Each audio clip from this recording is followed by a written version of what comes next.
بسم اللہ الرحمن الرحیم۔ امریکہ کی ایک مشہور ماہر بشریات جن کا نام ہیلن فشر ہے، پچھلے 30 سالوں سے رجر یونیورسٹی امریکہ میں پروفیسر ہیں اور انسانی رویے پر ریسرچ کر رہی ہیں، اور اسی موضوع پر کئی کتابیں بھی لکھ چکی ہیں۔ انہوں نے اپنی ریسرچ سے بتایا کہ انسان کے جسم میں کچھ ہارمونز ہوتے ہیں اور ٹیسٹوسٹرون جیسے، اور دماغ میں کچھ نیورو ٹرانسمیٹر ہوتے ہیں اور ڈوپامائن جیسے۔ یہ عورتوں کے مقابلے میں مردوں میں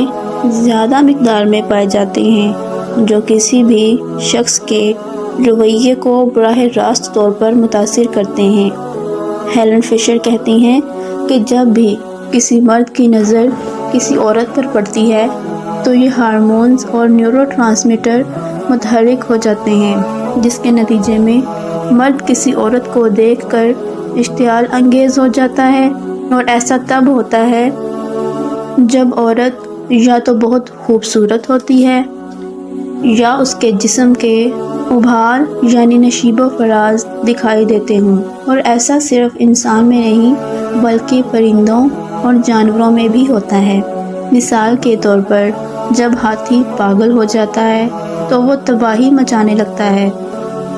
لیکن حقیقت یہ ہے کہ وہ ہاتھی پاگل نہیں ہوتا ہے،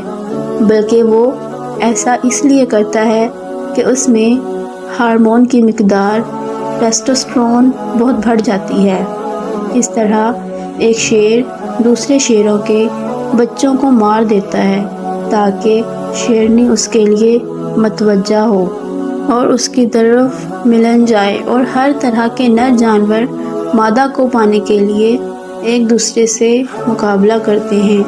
جبکہ دوسری طرف پرندوں کو اگر دیکھا جائے تو وہ گانا گاتے ہیں، مطلب الگ الگ طرح کی آوازیں نکالتے ہیں تاکہ وہ مادہ پرندوں کو متوجہ کر سکیں۔ یہی وجہ ہے کہ اسلام نے انسانوں کو اس حیوانیت سے بچانے کے لیے خواتین کو پردے کا حکم دیا۔ اگر مردوں کو عورتوں کی طرف متوجہ ہونے سے روکنا ہے تو عورتیں اپنی خوبصورتی اور جسم کو پردے میں رکھیں،